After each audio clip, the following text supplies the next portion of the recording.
It's been a while since I've been on Call of the Wild, but we're back in the New England Mountains map, northern New Hampshire, and just looking for whitetail. It's getting late in the afternoon.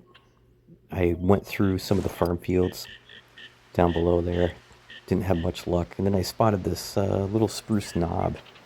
I know I've been on it before, but it's not up in the high peak section. It's still kind of lower elevation, but I know it holds some deer. My ultimate goal, I want to try to see if I can accomplish the neck shot diamond challenge. Shoot a diamond whitetail in the neck, get full score on it. It is getting late into the evening. Haven't had any luck yet with a big buck. I have taken a few practice shots I should have filmed. And, it's pretty challenging. And like I said, it is getting late. I'm just going to keep cruising through these spruces. Worst case, I'll reset the time and go up in the high peaks area. There's always big buck up there. Although we do have some whitetail in here, so maybe we'll get lucky before dark.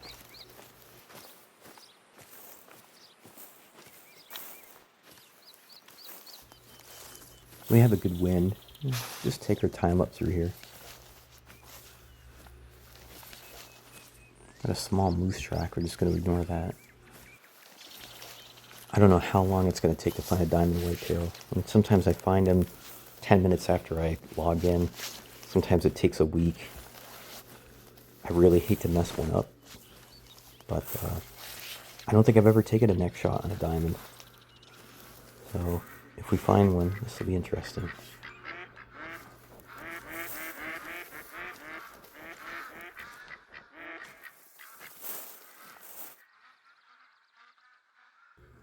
Alright, what do we have here? We've got a feeding doe. I've seen a lot of deer this afternoon. Nothing big at all, like small little level 2 bucks. We're due to find a big diamond. Got a lot of wasted video, a lot of wasted footage. We got another bedded deer, level 2. Now that's the buck we've been looking for. That's what I've been hoping to bump into. I'm going to try to do the neck shot. I'm committed to taking a neck shot on a diamond. That's a really big buck. He's over 200 pounds.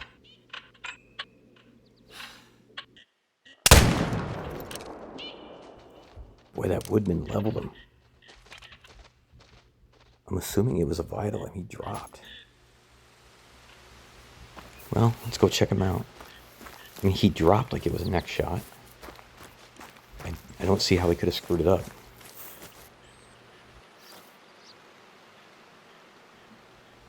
Oh no. I just ruined a beautiful diamond. So I did hit neck and vertebrae. The bullet passed through and it hit a trophy organ. So it hit him if you hit him in the head or the antler, you don't get full score.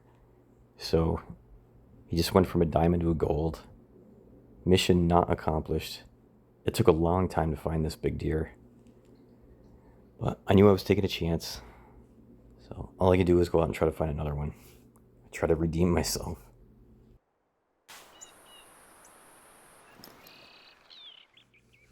So it's the next morning. It's maybe 6:30, 7 o'clock.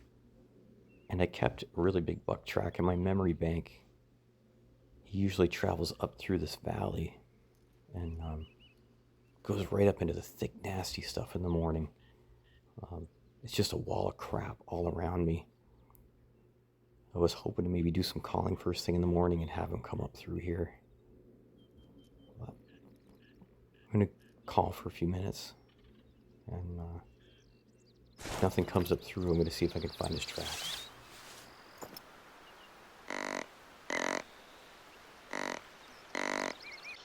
So I haven't given up on the diamond neck shot challenge, but I think I may have just compounded the problem. I've got tracks off right now, and I've actually never tried tracking a deer on true bare ground in Call of the Wild.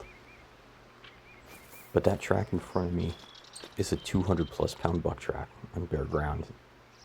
And just for kicks, I just want to see how far I can go on bare ground tracking and see if I can catch up on a big buck and shoot it in the neck.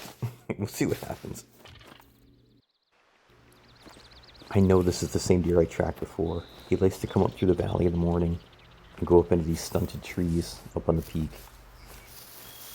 So we'll see how far I can go on bare ground. You know, if I don't see him this time around, I think the smartest thing to do would be come back with a tripod stand. Get in at like 4:35 in the morning. Watch the sun come up and see if he comes up through. Well, we're still on that bare ground buck track. There's one guy on YouTube, his claim to fame is bare ground tracking in Call of the Wild. And I can't think of his username right now. He should be easy enough to find, but he's like the most realistic hunter in Call of the Wild. That's his claim to fame. But I don't see myself trying to do this again, whether I get this deer or not, hunting this way, but you can see their track probably every 5 to 15 steps. You'll come across their track. It's pretty tough, but it's very realistic.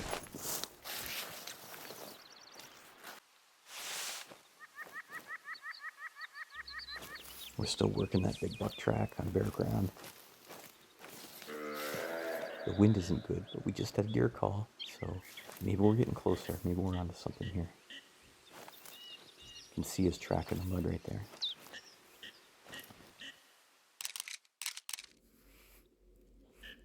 He's got really wide hooves. We're getting into an area where you can see a little bit again, out of that nasty stuff. It's going to take a little bit of luck, but the wind is not good.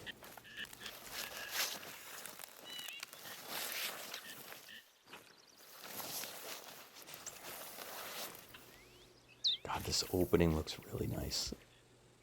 We're just going to do some calling for a minute.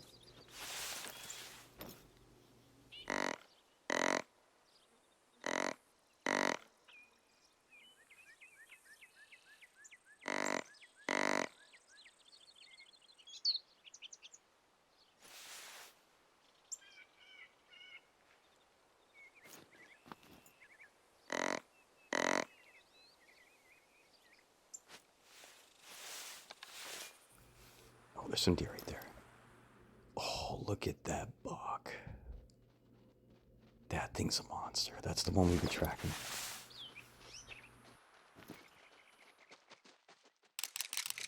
I'm still going for a neck shot. There's no way I screwed that shot up. He dropped like a rock. This might have been the most fun I've ever had on a single player hunt in Call of the Wild. It took so much longer trying to keep track of the deer on bare ground, and I kept losing the track, and yeah, I probably won't do that again, but it can be done. Well, he's a diamond. We didn't screw him up. He's 263 inches, which is about the same size as the buck that I messed up last night. I think last night's botched buck weighed like 219 maybe. This one is 216, so two 200-pounders in less than 24 hours. That's pretty good. We're going to tax him and throw him in the lodge and poke around New Hampshire a little bit longer. I flushed a diamond potential turkey. I might try to find him. But good luck out there. Thanks for watching.